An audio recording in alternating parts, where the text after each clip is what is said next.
अस्सलाम वालेकुम स्टूडेंट्स। तो आज है हम लोग चैप्टर नंबर 7 ऑसिलेशन में जीनियस सीरीज़ के सारे एमसीक्यूज़ करने वाले हैं। हम इसका फुल जो है कोर्स करेंगे। जितने भी आप लोग के एमडी कैट के लिए चैप्टर्स हैं उन सब की जीनियस सीरीज़ फुल हमने कवर करनी है। देखिए, आप लोग जो है जब भी फ़िज़िक्स की बात करें एमडी कैट के लिए, तो उसमें जो है आप लोगों की प्रैक्टिस सबसे ज़्यादा मैटर करती है। अगर आप लोगों ने एक बुक भी उसकी कवर कर ली तो आपका जो मैक्सिमम फ़िज़िक्स का पोर्शन है वो कवर हो जाएगा। और इस चैनल पर हम लोग जो है सारे एमडी कैट के सारे जितने भी चैप्टर्स एमडी कैट में इंक्लूडेड हैं, हम उन सब के जीनियस सीरीज़ से फुल एमसीक्यूज़ प्रैक्टिस करेंगे। तो आज है हम लोग का फर्स्ट चैप्टर है ऑसिलेशंस। तो ऑसिलेशंस में हम लोग स्टार्ट करते हैं। हमारे पास जो फर्स्ट एमसीक्यूज़ है वो है कि which of the following does not exhibit simple harmonic motion. उसमें हमारे पास जो है ऑप्शंस हैं: a plucked violin string, a mass attached to a spring, a train shunting between two terminals and a simple pendulum. तो इसमें जो है सिंपल हार्मोनिक मोशन हमें पता है कि जो है हमारे पास जो सिंपल हार्मोनिक मोशन है वो स्ट्रिंग में भी होती है। दूसरा मास अटैच टू स्प्रिंग भी जो है एग्जांपल है सिंपल हार्मोनिक मोशन की, और सिंपल पेंडुलम भी सिंपल हार्मोनिक मोशन की एग्जांपल है। तो हमारे पास जो इसमें होगा वो होगा train shunting between two terminals. फिर हमारे पास सेकंड है total distance covered by bob of simple pendulum in one vibration is equal to. अच्छा, तो यहाँ पर अगर हम देखें इस वाले एमसीक्यूज़ में कि जो इसमें पूछा गया है कि जो टोटल डिस्टेंस है एक बॉब का सिंपल पेंडुलम में वो किसके बराबर है। तो यहाँ पर देखें amplitude, square of amplitude, double of amplitude या क्वाड्रपल ऑफ एम्पलीट्यूड। तो हम देख लेते हैं कि अगर जो है एक बॉब जो है वो एक वाइब्रेशन करता है तो इसमें कितने एम्पलीट्यूड आते हैं। फॉर एग्जांपल इसने एक वाइब्रेशन की, एक साइकिल कंप्लीट की, तो सबसे पहले ये यहाँ पर जाएगा, यहाँ तक जाने का इसका जो एम्पलीट्यूड कवर हुआ है वो है ए। फिर ये दोबारा आएगा अपनी मेन पोजीशन पर, तो फिर यहाँ पर एक दूसरा ए कवर कर लेगा। फिर ये जाएगा एक्सट्रीम पोजीशन पर, ये इसका थर्ड ए, और फिर जो है ये अपनी मेन पोजीशन पर आ जाएगा, ये इसका जो है एक और ए। तो सारे ए को हम अगर जब हम प्लस करेंगे तो हमारे पास कितना आ जाएगा 4a। तो यहाँ पर ये वाला ऑप्शन जो है वो करेक्ट हो जाएगा, यानी कि क्वाड्रपल ऑफ एम्पलीट्यूड। फिर उसके बाद जो है third MCQ, if a body completes n vibration in time period t then its frequency is. तो फ्रीक्वेंसी जो है वो हमारे पास ये फार्मूला है, किसके बराबर होती है, number of oscillation divided by time. ठीक है, तो हमारे पास ये डी ऑप्शन करेक्ट हो जाएगा। फिर नेक्स्ट जो है वो है हमारे पास simple harmonic motion is a type of. Simple harmonic motion किसी टाइप होती है, ऑसिलेटरी मोशन। अगर हम फोर्थ वाले एमसीक्यूज़ को देखें तो हमारे पास जो है एक होती है पीरियोडिक मोशन। पीरियोडिक मोशन कौन सी मोशन होती है, वो motion the motion repeated at regular interval. कोई भी मोशन जिसका जो है टाइम पीरियड कांस्टेंट हो तो वो कौन सी होगी, पीरियोडिक मोशन होगी। फिर हमारे पास आ जाती है ऑसिलेटरी मोशन। ऑसिलेटरी मोशन कौन सी होती है, ऑसिलेटरी मोशन में क्या होता है कि the body moving to and fro, back and forth और up and down about a mean position is known as oscillatory motion. अब ऑसिलेटरी मोशन की जो एग्जांपल है वो हम ले लेते हैं, जैसे कि स्विंग। स्विंग में क्या होता है कि जो झूला होता है वो अपनी मीन पोजीशन से टू एंड फ्रो जा रहा होता है। ठीक है, तो ये जो है एग्जांपल हो गई ऑसिलेटरी मोशन की। फिर हमारे पास जो है थर्ड मोशन होती है, वो कौन सी होती है, simple harmonic motion. Simple harmonic motion में भी बॉडी क्या करती है, अपनी मेन पोजीशन से टू एंड फ्रो या बैक एंड फोर्थ जाती है। बट इसमें जो है एक कंडीशन आ जाती है, वो कंडीशन कौन सी होती है कि जो एक्सेलरेशन बॉडी में होगी वो डिस्प्लेसमेंट के डायरेक्टली प्रोपोर्शनल होगी and directed toward the main position होगी। और दूसरा ये है कि जो सिंपल हार्मोनिक मोशन होती है वो क्या होती है, एक स्ट्रेट लाइन मोशन होती है, यानी इसका एंगल जो होता है वो ज़ीरो होता है, theta is equal to zero. तो हमारे पास जो है अब इसमें एक और एमसीक्यूज़ भी आ सकता है कि जो है हमारे पास जितनी भी ऑसिलेटरी मोशंस होती हैं वो सारी की सारी पीरियोडिक मोशन होती हैं। Every oscillatory motion is a type of periodic motion but not all the periodic motion are oscillatory motion. इसमें हम एग्जांपल देते हैं कि जैसे पीरियोडिक मोशन में हमारे पास एक एग्जांपल आ जाती है, जैसे wheel, spinning wheel of a car. अब spinning wheel of a car में बॉडी, कोई भी बॉडी जो है वो अपने मेन पोजीशन से टू एंड फ्रो नहीं जा रही है, बैक एंड फोर्थ नहीं जा रही। तो ये जो स्पिनिंग व्हील ऑफ कार है ये ऑसिलेटरी मोशन की एग्जांपल नहीं है। लेकिन जो हमारे पास स्विंग हो गया या हमारे पास जो है पेंडुलम हो गया, बॉब ऑफ पेंडुलम, वो जब मोशन करता है तो क्या होता है, पीरियोडिक मोशन। यहाँ पर हम एक पॉइंट लिख लेते हैं कि not all oscillatory motions are periodic, नहीं, not all, I am sorry, not all the periodic motions are oscillatory but all oscillatory and simple harmonic motion. क्योंकि सिंपल हार्मोनिक मोशन क्या है, ऑसिलेटरी मोशन की एक टाइप है। कैसी type है, वो ऑसिलेटरी मोशन जिसमें एक्सेलरेशन जो है वो डायरेक्टली प्रोपोर्शनल होती है डिस्प्लेसमेंट के, उस टाइप की ऑसिलेटरी मोशन को हम सिंपल हार्मोनिक मोशन कहते हैं। इसी वजह से बट ऑल द ऑसिलेटरी और simple harmonic motions are periodic motions. Periodic motion कौन सी मोशन होती है जिसमें हमारे पास टाइम क्या होता है, कांस्टेंट होता है, ठीक है। तो अब इसमें हमारे पास जो था simple harmonic motion is a type of oscillatory motion, ये जो है करेक्ट हो जाएगा। फिर है हमारे पास next, for a body to perform simple harmonic motion it must obey conditions. तो ये जो है डायरेक्ट मेमोरी बेस्ड क्वेश्चन है कि जो बॉडी सिंपल हार्मोनिक मोशन करती है उसमें द सिस्टम मस्ट ओबे Hooke's law, the system have inertia, the body executing simple harmonic motion must move along a straight line, all of the above. चूँकि ये तीनों जो है कंडीशन है सिंपल हार्मोनिक मोशन की, तो इसमें ऑल ऑफ द अबव हो जाएगा। फिर हमारे पास नेक्स्ट है, a body is moving in circle with uniform speed, it's motion is periodic and simple harmonic, periodic but not simple harmonic, variable और नन। अब देखें, एक बॉडी जो है वो सर्कल में घूम रही है विद यूनिफॉर्म स्पीड, तो सर्कल में घूम रही है, तो ये कौन सी होगी इस एग्जांपल में, जैसे कि स्पिनिंग व्हील ऑफ कार। लेकिन हमने जो है एक कंडीशन सिंपल हार्मोनिक मोशन की है कि सिंपल हार्मोनिक मोशन कैसी होती है, एक स्ट्रेट लाइन मोशन होती है। तो यहाँ पर जो इसका सही ऑप्शन आ जाएगा वो कौन सा होगा, periodic but not simple harmonic motion, यानी कि सर्कुलर पाथ पर जो मोशन होती है वो हमारे पास सिंपल हार्मोनिक मोशन नहीं होती। फिर 7th MCQ है, body in simple harmonic motion makes an complete oscillation in 1 second, तो एंगुलर। तो यहाँ पर जो है बोला गया है, इसमें हम जो है 7th वाले में टाइम पीरियड या एंगुलर फ्रीक्वेंसी। अब हमारे पास 2 टाइप की फ्रीक्वेंसी होती है, ओमेगा जो होती है वो हमारे पास होती है एंगुलर फ्रीक्वेंसी, और जो हमारे पास ये साइन होता है ये हमारे पास लीनियर फ्रीक्वेंसी को डिनोट करता है। तो एंगुलर फ्रीक्वेंसी का फॉर्मूला जो है वो हमारे पास है 2πn डिवाइडेड बाय टी, ठीक है। तो अब जो है हम टी की जगह पर, यहाँ पर लिखा हुआ है 1 सेकेंड, तो हम टी की जगह पर 1 डाल देते हैं, तो हमारे पास यही आ जाएगा और आंसर आएगा 2πn रेडियन पर सेकेंड। तो गाइस देखें आप लोग जो है option number C is the correct, 2πn radian पर सेकेंड।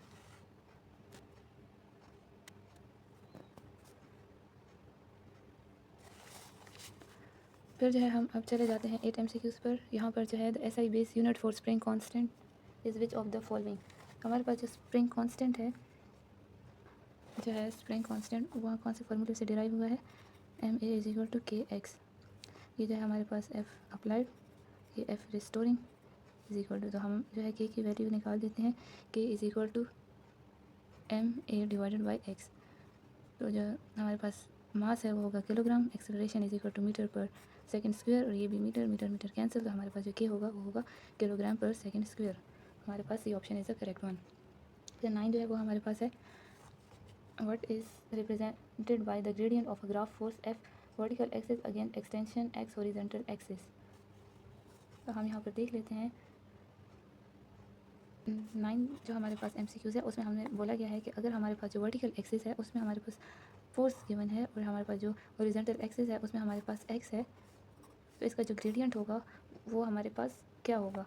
तो यहाँ पर जो है हमारे पास ग्राफ से रिलेटेड क्वेश्चन है, तो जो हमारे पास ग्रेडियंट या स्लोप होता है वो कैसे, ग्रेडियंट या स्लोप वो हम कैसे फाइंड करते हैं, जो हमारे पास वर्टिकल एक्सिस होती है हम उसको डिवाइड करते हैं हॉरिजॉन्टल एक्सिस पे, तो ये जो वैल्यू देता है वो हमारे पास ग्रेडियंट की वैल्यू शो करता है। फॉर एग्जांपल हमने यहाँ पर f को ऊपर लिख लिया, x जो हमारे पास हॉरिजॉन्टल एक्सिस है उसको नीचे लिख लिया, ये f बाई x हमें क्या शो करता है, ये हमें स्प्रिंग कांस्टेंट शो करता है। कैसे शो करते हैं, हमने ऊपर जो देखा था f जो है वो हमारे पास ma है, नीचे हमारे पास x आ गया, तो इसमें हमारे पास जो है स्प्रिंग कांस्टेंट करेक्ट आंसर। फिर हम देखते हैं 10th MCQ, ऐसा unit of force constant is identical with that of. तो हमारे पास जो फोर्स कांस्टेंट का ऐसा यूनिट है वो सरफेस टेंशन के यूनिट के आइडेंटिकल होता है।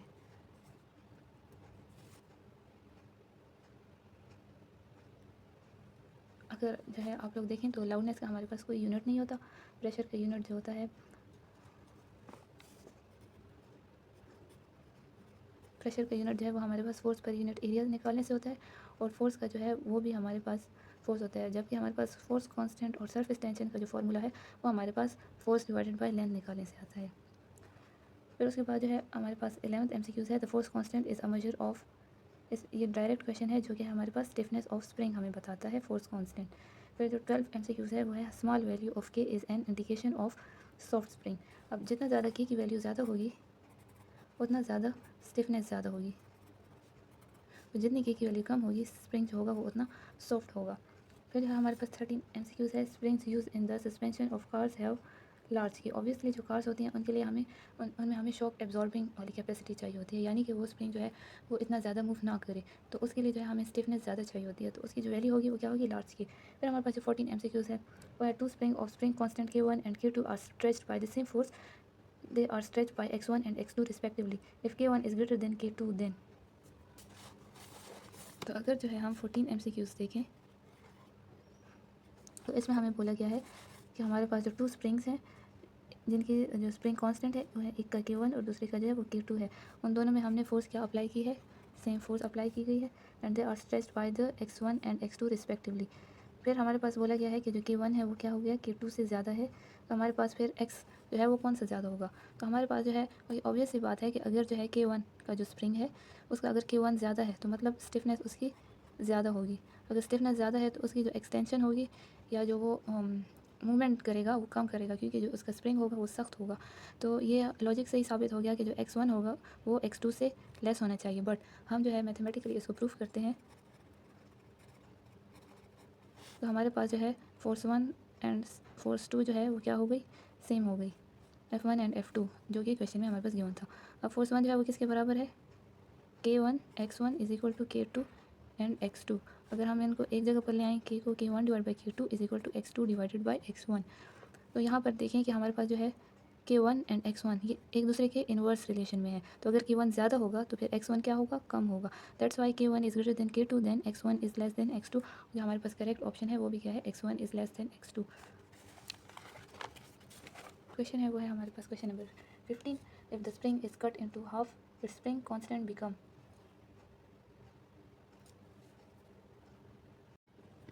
तो जो क्वेश्चन नंबर 15 है वो हम करने से पहले जो है आप लोग कुछ फार्मूला देख लें कि जो हमारे पास स्प्रिंग कांस्टेंट है वो डायरेक्ट इन्वर्सली प्रोपोर्शनल होता है लेंथ के, इन्वर्सली प्रोपोर्शनल होता है अंडर रूट टाइम पीरियड की, एंड डायरेक्टली प्रोपोर्शनल होता है फ्रीक्वेंसी के अंडर रूट की। तो यहाँ पर जो है हमसे पूछा गया है कि अगर जो है स्प्रिंग कांस्टेंट के हमने जो है स्प्रिंग को जो है हमने हाफ़ कर दिया, यानी उसकी लेंथ को हाफ़ कर दिया, तो फिर जो स्प्रिंग कांस्टेंट है यानी कि है वो क्या होगा। तो चूँकि ये इसके इन्वर्सली प्रोपोर्शनल है लेंथ के, तो अगर लेंथ हाफ हो गई तो ऑब्वियसली जो हमारे पास स्प्रिंग कांस्टेंट है वो डबल हो जाएगा, तो होगा 2k is the correct answer. फिर नेक्स्ट है हमारे पास if the radius of next है हमारे पास if the radius of the wire of the spring is increase by 2 times then the new spring constant is. तो जो हमारे पास 16 वाला क्वेश्चन है उसको करने के लिए जो है हमें पता होना चाहिए कि जो k है वो हमारे पास इस केस में डायरेक्टली प्रोपोर्शनल है r² के। तो पहले जो है k का जो रेडियस था वो था r1, फिर r2 जब हमने कर दिया यानी रेडियस को हमने डबल कर दिया, तो उससे स्प्रिंग कांस्टेंट पर क्या फ़र्क पड़ेगा। तो हम इसका सोल्यूशन ले लेते हैं कि K2 divide by K1 is equal to जो हमारे पास सेकंड जो रेडियस है वो क्या हो गया है, फर्स्ट रेडियस के डबल हो गया है, तो 2r² स्क्वायर बाहर आ जाएगा और नीचे वाला जो है वो r² ही रहेगा। तो ये बन जाएगा कि 2 divide by K1 is equal to 4r² divide by r²। K1 उस तरफ आ जाएगा,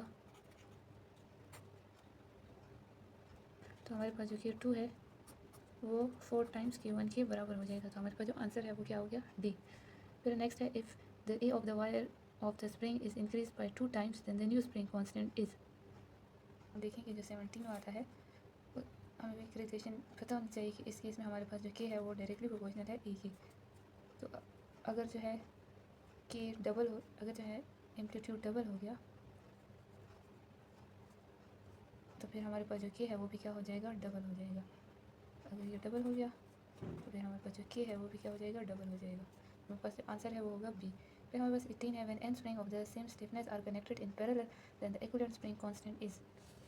तो हमारे पास जो है क्वेश्चन नंबर 18 है, उसको करने से पहले हम लोग जो है स्प्रिंग कांस्टेंट की पैरेलल अगर कनेक्ट हो तो हमारे पास जो टोटल स्टिफनेस है वो बराबर हो जाएगी सम ऑफ ऑल द स्टिफनेस के, यानी कि जो हमारे पास टोटल होगी वो होगी हमारे पास फॉर द, अगर इन सब की स्टिफनेस बराबर हो तो हमारे पास इसके बराबर होगी। और अगर सीरीज़ कम्बिनेशन में स्प्रिंग्स कनेक्टेड हो, सीरीज़ कम्बिनेशन ऑफ स्प्रिंग्स, तो उस केस में हमारे पास जो है टोटल जो स्टिफनेस होगी वो हमारे पास 1/K1 + 1/K2 + 1/K3 up to so on.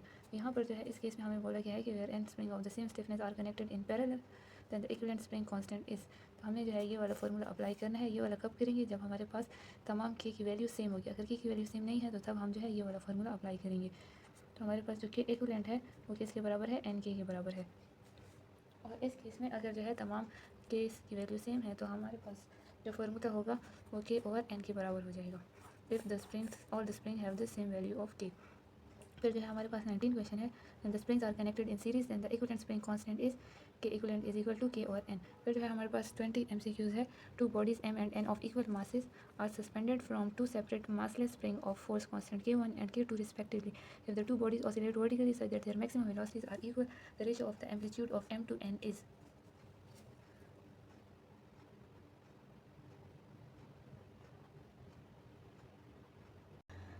Two springs हैं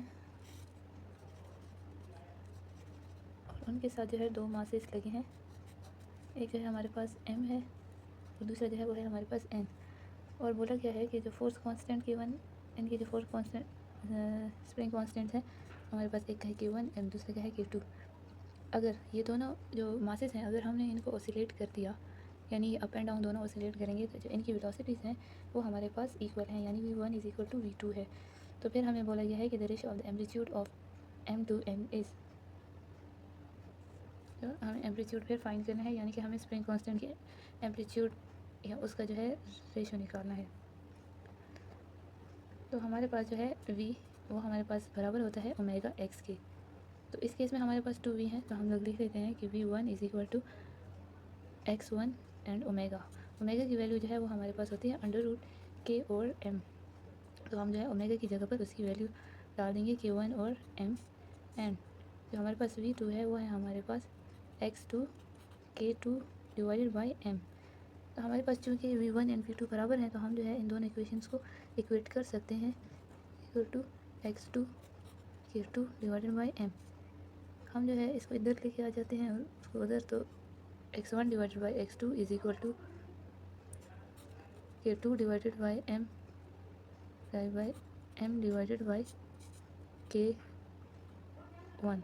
तो ये और ये जो है कैंसिल हो जाएंगे, तो हमारे पास जो है x1 डिवाइडेड बाई x2 बराबर हो जाएगा amplitude is equal to under root k2 और k1 की। तो हमारे पास इस केस में जो ऑप्शन नंबर डी है वो हमारे पास under root k2 divide by under root k1 ये जो है करेक्ट हो गया।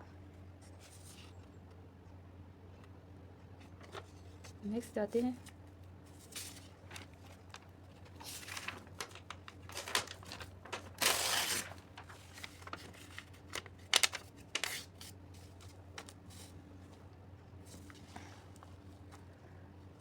Question number 31।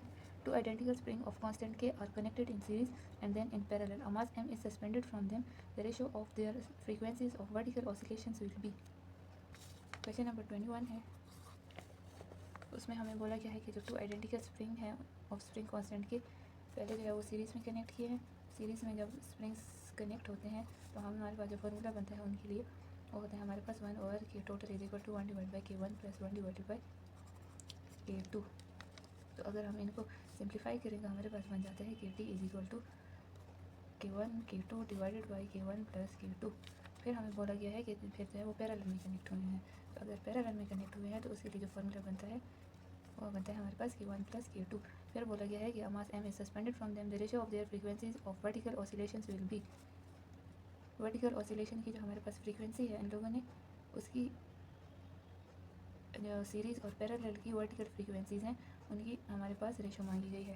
तो हमारे पास जो है omega is equal to 2 pi f के बराबर होता है। अगर जो है हम एफ़ इस तरफ लेके आ जाएँ तो हमारे पास बन जाता है 1 डिवाइड बाई 2 पाई ओमेगा। अगर हम ओमेगा की वैल्यू निकालें तो वो हमारे पास बनती है अंडर रूट के और एम के। बट यहाँ पर हमारे पास 2 किस्म की फ्रीक्वेंसीज़ हैं, या फिर अगर जो है हम इसको इस फार्मूले में पुट करें ओमेगा की वैल्यू, तो हमारे पास फ्रीक्वेंसी का फार्मूला बनता है 1 divide by 2 pi under root K और एम। हम जो है इसको इसकी रेशो ले लेते हैं। हमारे पास जो है लीनियर फ्रीक्वेंसी वो किसके बराबर होगी, 1 डिवाइडेड बाई 2 पाई, यहाँ पर आ जाएगा के सीरीज़ और एम, जो कि हमारे पास बराबर है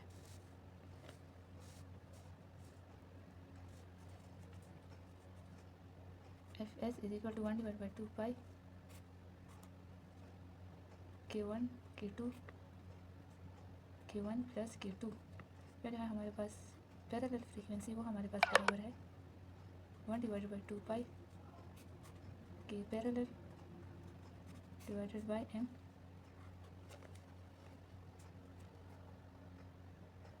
हमारे पास पैरेलल फ्रीक्वेंसी है वो बराबर हो जाएगी under root k1 plus k2 divided by M. फिर अगर जो है हम इसको इस फॉर्म में लेके आएँ F S divided by F P is equal to 1 divided by 2 pi under root K1 K2 divide by K1 plus K2 divided by 1 divide by 2 pi K1 plus K2 divided by M।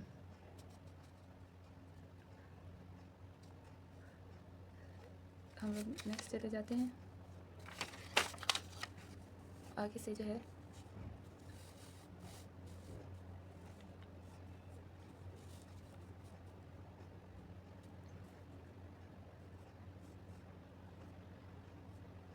ये और ये cancel हो जाएंगे। हमारे पास बच जाएगा F S divide by F P is equal to K1 K2 K1 plus K2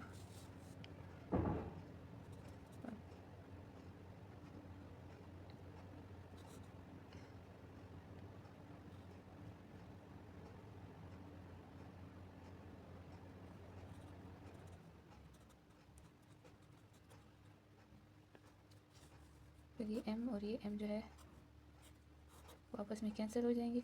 हमारे पास बचेगा F S divide by F P is equal to K1 K2 divided by K1 plus K2 का होल स्क्वायर, क्योंकि ये हमारे पास 2 times है। अगर हम जो है एज्यूम करें कि K1 एंड जो हमारे पास K2 है वो हमारे पास K के बराबर है, तो हमारे पास जो होगा F S divide by F P is equal to ऊपर भी आ जाएगा K स्क्वायर डिवाइड बाई नीचे भी K1 and K plus K is equal to 2K, इसके साथ जो स्क्वायर है हम इसके साथ भी लगा देंगे होल स्क्वायर। तो यहाँ पर जो है इसके साथ अंडर रूट, तो ये इसके साथ कट गया, ये इसके साथ कट जाएगा और हमारे पास के और के कट गया। तो हमारे पास जो है frequency of series and frequency of parallel का जो रेशियो है वो हमारे पास 1/2 के बराबर हो जाएगा। तो अगर हम इसमें देखें तो हमारे पास जो आंसर है वो क्या है 1/2।